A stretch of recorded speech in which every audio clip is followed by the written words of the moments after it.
Hello students, welcome back to my commerce classes. आज के इस वीडियो में हम चैप्टर 6 के स्टाफिंग बिजनेस स्टडी में पार्ट 7 में benefits of training and development के बारे में स्टडी करेंगे।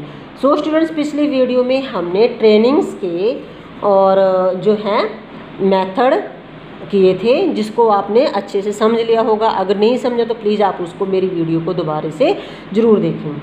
सो benefits of training and development ये जो है इस चैप्टर का लास्ट टॉपिक है और छोटा सा टॉपिक है, क्योंकि कई बार जो है ये एग्जाम्स में जो है पूछा जाता है, इसलिए जो है इसको मैंने किया है। हाँ जी, सो स्टूडेंट्स, ये जो है आपका मैंने चैप्टर कंप्लीट हो ही जाना है मोस्टली।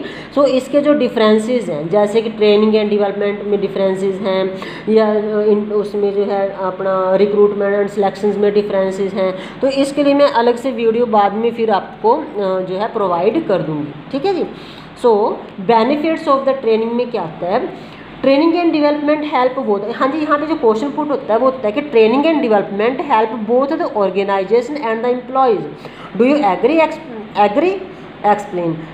ट्रेनिंग और डेवलपमेंट जो है वो क्या ऑर्गेनाइजेशन और employee, organization means company, employee means candidates, क्या दोनों के लिए वो फ़ायदेमंद है?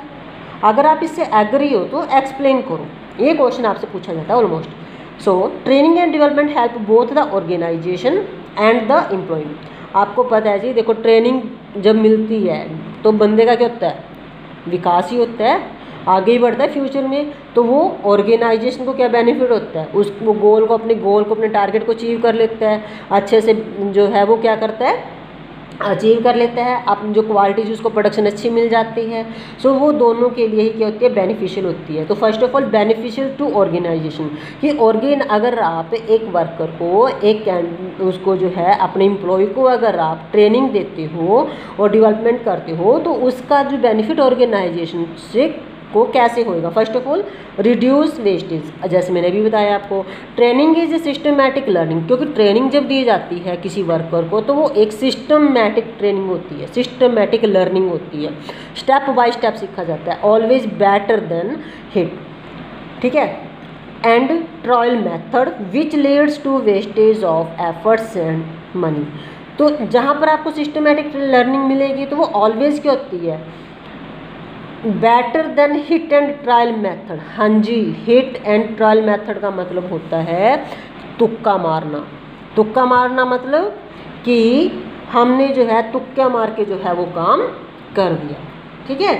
तुक्का मार के, जैसे कि हमें पता है कि ये काम ऐसे नहीं होना, जैसे कि हम कई बार मोबाइल में बैठे रहते हैं कि ये काम करना, जैसे कि कोई हम जो है डाउनलोड करें, नहीं कर ऐसे करें मत हमारे जाएंगे, ऐसे करे जाएंगे, लेकिन नहीं होएगा जब तक हमें प्रॉपर वे नाल नहीं पतेगा। तो उस केस में क्या होएगा? हमारा टाइम भी वेस्ट होएगा और हमें जो है डाउनलोड भी नहीं होएगा। तो ये हो जाएगा आपका हिट एंड ट्रायल मेथड। भी तुक्का मार करना तो वहाँ पर वेस्टेज आपकी ज़्यादा बढ़ेगी, मनी भी लगेगी, एफर्ट्स भी लगेंगे। तो इन दैट केस हमने क्या करना है?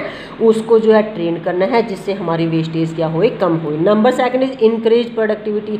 नेचुरली जब एक वर्कर जो है किसी काम में भी स्पेशलाइज्ड हो जाएगा तो इन दैट केस हमारे ऑर्गेनाइजेशन की प्रोडक्टिविटी, उत्पादकता जो है वो बढ़ेगी। It increase employee productivity both in terms of quantity भी इंक्रीज होएगी और उसकी क्वालिटी भी इंक्रीज होएगी, लीडिंग टू हाई प्रॉफिट्स, और हमारे ऑर्गेनाइजेशन को अधिक से अधिक प्रॉफिट्स होंगे।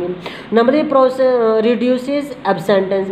हाँ जी, कई बार क्या होता है, देखो स्टूडेंट्स, कि एक जो है वर्कर को जब काम नहीं आता तो वो ट्राई करता रहता है कि कोई ना कोई एक्सक्यूज़ करके छुट्टी लेने का, कि उसे काम नहीं आता। जैसे सरकारी दफ्तरों में तो ज़्यादातर इस चीज़ का होता है। सो फिर वहाँ पर जब अगर एक व्यक्ति जो है बिल्कुल अपने काम में परफेक्ट हो जाएगा, उसको ट्रेंड किया जाएगा, तो वो जो है एब्सेंट भी बहुत कम रहेगा। ट्रेनिंग इंक्रीज एम्प्लॉयज़ मॉरली, वो उसको जो है वर्कर्स का जो मॉरल यानी कि कॉन्फिडेंस को इंक्रीज करती है ट्रेनिंग। वो परफेक्ट हो जाएगा तो उसका कॉन्फिडेंस, हाँ भाई जड़ा मर्जी काम आ जैसी कर देंगे। And reduces the absenteeism and employees turnover, और एम्प्लॉयज़ टर्नओवर। हाँ जी, टर्नओवर का मतलब क्या है स्टूडेंट्स? यहाँ पे टर्नओवर मीन्स यहाँ पर है कि एम्प्लॉय जो है ऑर्गेनाइजेशन को बार बार छोड़कर नहीं जाएंगे, यानी कि जब वो ट्रेंड हैं, परफेक्ट हैं, तो वो उसी ऑर्गेनाइजेशन में काम करने के लिए तैयार रहेंगे। Number 4 is obtains effective response. Organisation को उनका इफेक्टिव रिस्पॉन्स मिलेगा। It helps to effective response to the fast, जल्दी जल्दी। So changing environment, technology and economic, और जो भी आपके पास एनवायरनमेंट में चेंजेस होंगी, टेक्नोलॉजिकल चेंजेस होंगी या फिर इकोनॉमिक चेंजेस होंगी, उन सभी को जो है आपका जो वर्कर है या एम्प्लॉय है वो ईजिली ही उसके अकॉर्डिंग काम करना लग जाए, क्योंकि हमने उसको पहले ही ट्रेंड किया हुआ है। फिर जो भी चेंजेस आएगी उसको वो ईजिली जो है एक्सेप्ट कर लेगा। Next is benefit to the employee. अब एम्प्लॉयज़ को क्या बेनिफिट है? आप देखो स्टूडेंट्स, हमने जो है ट्रेंड किसको किया? एम्प्लॉयज़ को किया। अगर एक टाइम में ऐसा हो जाता है किसी कारणवश ऑर्गेनाइजेशन या कंपनी या इंस्टीट्यूट जो है एम्प्लॉयज़ को वहाँ से निकाल देता है या फिर एम्प्लॉयज़ खुद छोड़ के चला जाता है, तो उस केस में क्या होता है? क्या एम्प्लॉयज़ का जो स्किल डेवलप हुआ, क्या वो भी वो कंपनी वाले ले लेंगे? उसका नहीं ले सकते, क्योंकि वो उसका अपना होया। सो यहाँ पे जो है उसका इम्प्रूव स्किल्स एंड नॉलेज, उसका जो ज्ञान बढ़ा वो तो उस व्यक्ति के साथ ही रहेगा ना, उस वर्कर के साथ ही रहेगा ना।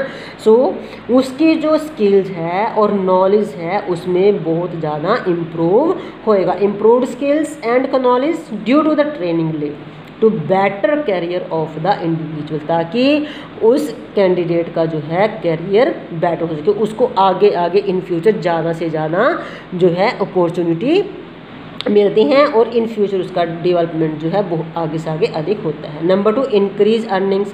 हाँ जी, नेचुरली जब बंदा किसी काम में परफेक्ट हो जाता है, स्पेशलाइज्ड हो जाता है, तो वो क्या एक छोटी मोटी कंपनी में काम करेगा? नहीं, तो वो जो है आगे से आगे उसको अपॉर्चुनिटी ज़्यादा से ज़्यादा मिलती जाएंगी, जिससे उसकी अर्निंग्स भी जो है, इनकम भी जो है उसकी क्या होती जाएगी? वो बढ़ती जाएगी। Increase performance by an individual help them him to earn more, ज़्यादा से ज़्यादा वो कमा सकता है, अपना पर्सनली काम भी कर सकता है।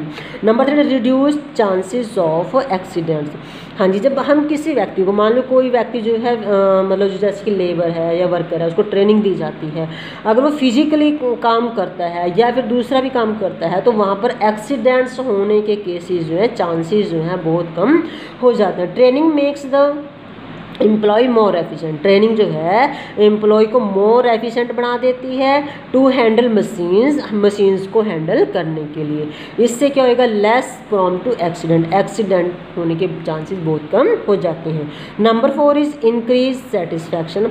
हाँ जी, जब एक व्यक्ति को आप ट्रेन करते हो एम्प्लॉयज़ को, तो एम्प्लॉय अगर इंक्रीज होता है तो उसको सेटिस्फैक्शन मिलती है, सेटिस्फाइड होता है। Training increase the satisfaction and moral of the employees, उसके कॉन्फिडेंस को इंक्रीज करती है, यानी कि उसके जो कॉन्फिडेंस को नहीं कर करती है कि अगर उसको जहाँ मर्जी जो मर्जी काम मिल जाए वो उसको ईजिली कर सकता है। सो स्टूडेंट्स, ये जो बेनिफिट्स थे ट्रेनिंग के और डेवलपमेंट के, एक ऑर्गेनाइजेशंस को और एम्प्लॉयज़ को थे, क्योंकि ट्रेनिंग और जो है आपके पास डेवलपमेंट के जो बेनिफिट्स हैं वो दोनों ही को बहुत अच्छे से जो है मिलते हैं। सो यानी कि किसी भी वर्कर को जब आप अपॉइंट करते हो, जब एक ऑर्गेनाइजेशन का, इंस्टीट्यूट का जो वर्कर जो है एक एम्प्लॉय बन जाता है आफ्टर द सिलेक्शन, सो उसके लिए ट्रेनिंग देना बहुत ज़रूरी हो जाता है, ताकि वो अपने काम को अच्छे से कर सके, ऑर्गेनाइजेशन का भी अपने गोल को वो अचीव कर सके, और जो है ताकि जो है हमारे ऑर्गेनाइजेशन को, इंस्टीट्यूशन को जो है मोर एंड मोर प्रॉफिट्स हो सकें, लेस जो है कॉस्ट पे। ठीक है। So students, I hope you will be understand this lecture very well. So please like, share and subscribe my channel. Thank you.